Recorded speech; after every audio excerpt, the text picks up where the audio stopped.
Choc des extrêmes pour ce match entre Toulon et la section paloise.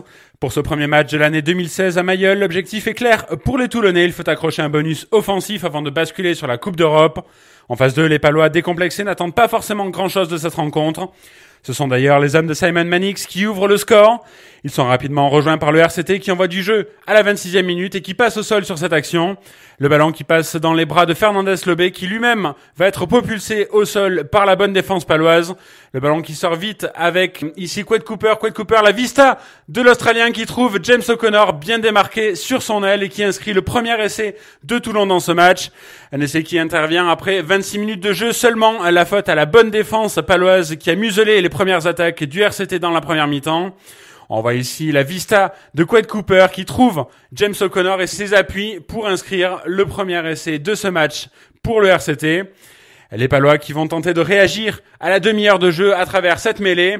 La mêlée, c'est un secteur compliqué pour les Palois comme pour les Toulonnais. Mais ici, Monsieur Lafont va sanctionner la mêlée béarnaise et va même pénaliser Julien Jacot d'un carton jaune pour une poussée en travers. Monsieur Lafont avait prévenu et c'est sans appel pour la section paloise qui se retrouve à 14 dans ce match. Et double peine puisque Tom Taylor va tenter la pénalité qui suit. Et ça passe pour le buteur toulonnais qui inscrit 3 points de plus pour Toulon.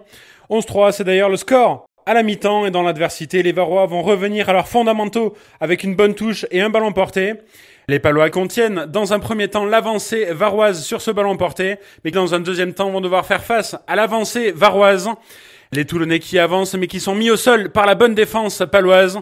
Siusbord trouve O'Connor qui trouve lui-même Mikotadze tout en puissance pour inscrire le deuxième essai toulonnais dans ce match. 16-3 et les Toulonnais qui prennent de l'avance. Les Toulonnais ne sont plus qu'à un essai du bonus offensif et vont passer par Manonou, la superstar néo-zélandaise qui va essayer de s'infiltrer dans la défense et créer un point de fixation. Le ballon qui file tant bien que mal dans les bras de Taylor qui trouve la passe sur un pas avec James O'Connor encore une fois bien démarqué sur son aile pour inscrire un doublé. Un doublé très important pour le RCT puisque c'est aussi un synonyme de bonus offensif. Mais les Palois ne l'entendent pas de cette oreille avec ici Dobagna qui va essayer de s'infiltrer dans un trou de souris et de passer à travers la défense du RCT pour avancer.